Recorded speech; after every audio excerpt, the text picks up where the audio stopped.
ಆತ್ಮೀಯ ಬಂಧುಗಳೇ, ಶ್ರೀರಾಮಚರಿತಮಾನಸ ಲಂಕಾಕಾಂಡ ಇದರಿಂದ ಇವತ್ತು ಚೌಪಾಯಿಗಳು ಮತ್ತೆ ದೋಹೆಯನ್ನ ತಿಳ್ಕೊಳ್ಳೋಣ.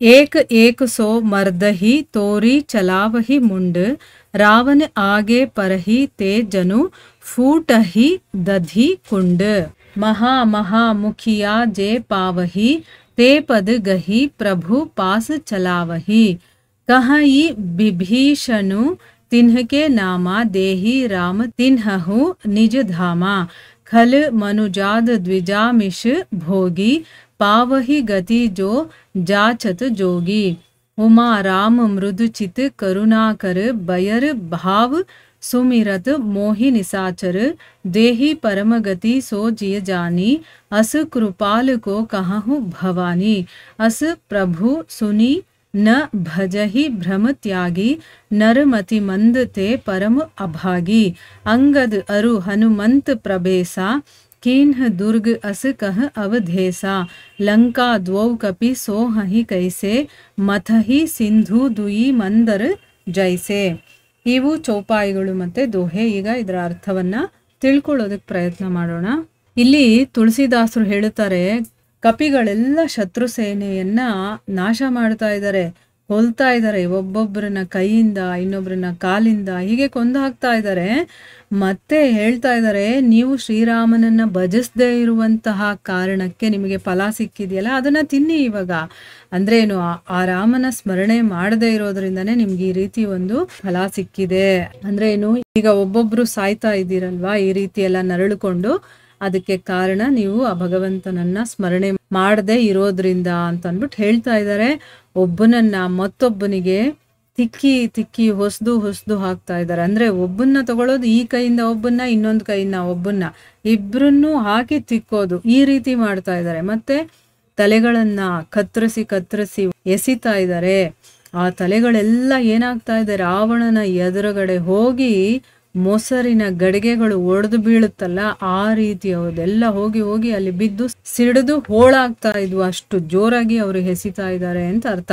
ಆ ಇಬ್ರು ವಾನರರು ಕೂಡ ಪ್ರಮುಖ ರಾಕ್ಷಸ ಯೋಧರನ್ನ ಹಿಡಿದು ಅವರ ಕಾಲುಗಳನ್ನ ಹಿಡಿದು ಗರಗರ ಅಂತ ತಿರುಗಿಸಿ ಶ್ರೀರಾಮನ ಮುಂದೆ ಬೀಳೋ ಹಾಗೆ ಎಸಿತಾ ಇದ್ರು. ವಿಭೀಷಣ ಅವರವರ ಹೆಸರುಗಳನ್ನ ಪ್ರಭುವಿಗೆ ಹೇಳ್ತಾ ಇದ್ದ. ಯಾಕಂದ್ರೆ ಅವನಿಗೆಲ್ಲಾರು ಗೊತ್ತಿರ್ತಾರಲ್ವಾ, ಇಂಥವನ ಹೆಸರು ಇದು, ಈಗ ಬಿದ್ದವನ ಹೆಸರು ಇದು ಅಂತ ಅನ್ಬಿಟ್ಟು ಅವನು ಎಲ್ಲರ ಹೆಸರುಗಳನ್ನ ಕೂಡ ಒಂದೊಂದಾಗಿ ಹೇಳ್ತಾ ಇದ್ದಾನೆ. ನೋಡಿ, ಯಾಕೆ ಭಗವಂತ ಅಷ್ಟೊಂದು ಕೃಪೆ ಇರೋನು, ಕರುಣಾಳು ಅಂತ ಹೇಳ್ತಾರೆ ಅಂದ್ರೆ, ಇಲ್ಲಿ ಶತ್ರು ಸೈನ್ಯದವರು ಬಂದು ತನ್ನ ಮುಂದೆ ಬೀಳ್ತಾ ಇದ್ದಾಗ ಆ ರಾಮ ಅವ್ರಿಗೂ ಕೂಡ ತನ್ನ ಧಾಮವನ್ನ ಕರುಣಿಸ್ತಾ ಇದ್ದ. ಅಂದ್ರೆ ವೈಕುಂಠವನ್ನ ಅವ್ರಿಗೂ ಕೂಡ ಕರುಣಿಸ್ತಾ ಇದ್ದಾನೆ. ಬ್ರಾಹ್ಮಣರನ್ನ ಕೊಂದು ತಿನ್ನುವಂತಹ ಆ ನರಮಾಂಸ ಭಕ್ಷಕರು ಕೂಡ ಯೋಗಿಗಳು ಬಯಸುವಂತಹ ಪರಮ ಪದವನ್ನ ಪಡಿತಾ ಇದ್ರು. ಅಂದ್ರೆ ಈಗ ಯೋಗಿಗಳು ತುಂಬಾ ತಪಸ್ಸುಗಳನ್ನ ಮಾಡಿ ಯಾಗ ಯಜ್ಞಗಳನ್ನ ಮಾಡಿದ್ರೂ ಕೂಡ ಸಿಗ್ತಾ ಇರಲ್ಲ, ಅಷ್ಟು ಕಷ್ಟ ಭಗವಂತನ ವೈಕುಂಠ ಸಿಗೋದು. ಆ ಯೋಗಿಗಳು ಬಯಸೋದೇ ಅದನ್ನ.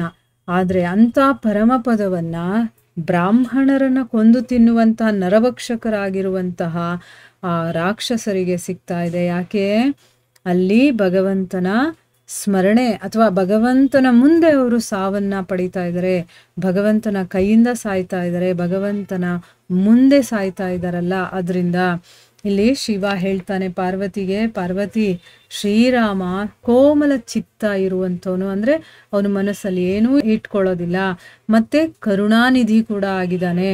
ರಾಕ್ಷಸರು ವೈರ ಭಾವದಿಂದಲಾದ್ರೂ ಕೂಡ ಸರಿ ನನ್ನನ್ನ ಸ್ಮರಣೆ ಮಾಡ್ತಾ ಇದ್ದಾರಲ್ಲ. ನೋಡಿ, ಇಲ್ಲಿ ರಾಮ ಏನ್ ನೋಡ್ತಾ ಇದ್ದಾನೆ, ನನ್ನ ಸ್ಮರಣೆಯನ್ನ ಮಾಡ್ತಾ ಇದ್ದಾರೆ. ಅವ್ರಿಗೆ ಹೇಗೆ ಮಾಡ್ತಾ ಇದ್ದಾರೋ ಬೇಕಾಗಿಲ್ಲ ನನಗೆ, ಅಟ್ಲೀಸ್ಟ್ ನನ್ನನ್ನ ಶತ್ರುವಿನ ರೀತಿಯಲ್ಲಾದ್ರೂ ಮಾಡ್ತಾ ಇದ್ದಾನಲ್ಲ ಅಂತ ಅಂದ್ಬಿಟ್ಟು. ಇದಕ್ಕೆ ಒಂದು ಉದಾಹರಣೆ, ಕಂಸ ಯಾವಾಗ ಕೃಷ್ಣ ಹುಟ್ಟುತ್ತಾನೋ ಅವಾಗಿಂದನೇ ನೋಡಿ ಯಾವಾಗ್ಲೂ ಅವನಿಗೆ ಕೃಷ್ಣನದೇ ಸ್ಮರಣೆ. ಅವನು ಕೃಷ್ಣನನ್ನ ಒಬ್ಬ ಶತ್ರುವಾಗಿ ನೋಡಿದ್ರೂ ಪರವಾಗಿಲ್ಲ, ಆದ್ರೆ ಅವನು ಸದಾ ಕೃಷ್ಣನ ಸ್ಮರಣೆ ಮಾಡ್ತಿರ್ತಾನೆ. ಅದಕ್ಕೆ ಅವನಿಗೂ ಕೂಡ ಮೋಕ್ಷ ಸಿಗತ್ತೆ. ಇಲ್ಲಿ ಎಷ್ಟು ಕರುಣಾಳು ಅಂತಂದ್ರೆ, ಅವನು ರಾಕ್ಷಸರು ವೈರಭಾವದಿಂದಲಾದ್ರೂ ನನ್ನನ್ನ ಸ್ಮರಣೆ ಮಾಡ್ತಾ ಇದ್ದಾರಲ್ಲ ಅಂತ ತಿಳ್ಕೊಂಡು ಪ್ರಭು ಅವರಿಗೆ ಸರ್ವೋತ್ತಮವಾದಂತಹ ಸದ್ಗತಿಯನ್ನ ಅಂದ್ರೆ ಮೋಕ್ಷವನ್ನ ಕರುಣಿಸ್ತಾನೆ.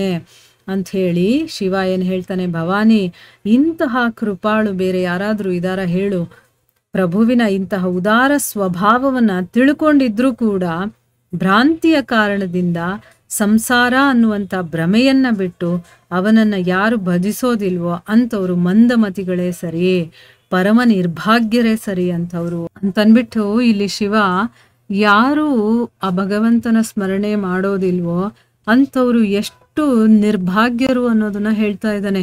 ಅಂದ್ರೆ ಭಗವಂತ ಎಷ್ಟು ಕರುಣಾಮಯಿ, ತನ್ನನ್ನ ಶತ್ರುಭಾವದಲ್ಲಾದ್ರೂ ಭಜಿಸ್ತಾರಲ್ಲ, ನನ್ನ ಬಗ್ಗೆ ಅವರು ಯೋಚನೆ ಮಾಡ್ತಾರಲ್ಲ ಅಂತನ್ಬಿಟ್ಟು ಅವ್ರಿಗೆ ಸದ್ಗತಿ ಕೊಡ್ತಾ ಇದ್ದಾನೆ. ಅಂದ್ರೆ ಇನ್ನು ಅವನನ್ನ ಸದಾ ಭಜಿಸೋರ್ಗ ಅವನು ಇನ್ನೇನು ಮಾಡ್ಬೋದು ಅಂತ ಯೋಚನೆ ಮಾಡ್ಬೇಕು ನಾವು. ಅಂದ್ರೆ ಶತ್ರುಗಳಿಗೂ ಕೃಪೆ ತೋರಿಸುವನು ಅಂತ ಅರ್ಥ. ಅಂಥವರನ್ನ ಯಾರು ಭಜಿಸೋದಿಲ್ವೋ ಅವರು ನಿರ್ಭಾಗ್ಯರು ಅನ್ನೋದನ್ನ ಇಲ್ಲಿ ಶಿವ ಹೇಳ್ತಾನೆ. ಮುಂದೆ ಶ್ರೀರಾಮ ಏನ್ ಮಾಡ್ತಾನೆ, ಸುಗ್ರೀವ ಮತ್ತೆ ವಿಭೀಷಣರಿಗೆ ಹೇಳ್ತಾನೆ.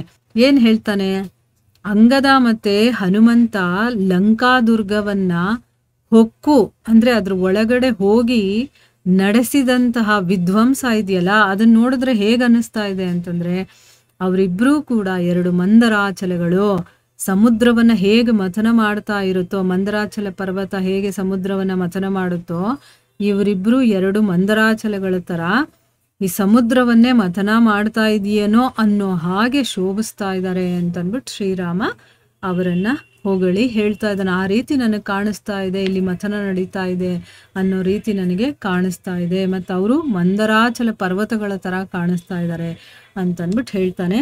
ಮುಂದುವರೆದು ಏನಾಗುತ್ತೆ ಅಂತ ನಾವು ಮುಂದಿನ ಭಾಗದಲ್ಲಿ ತಿಳ್ಕೊಳ್ಳೋಣ. ಹರೇ ಕೃಷ್ಣ.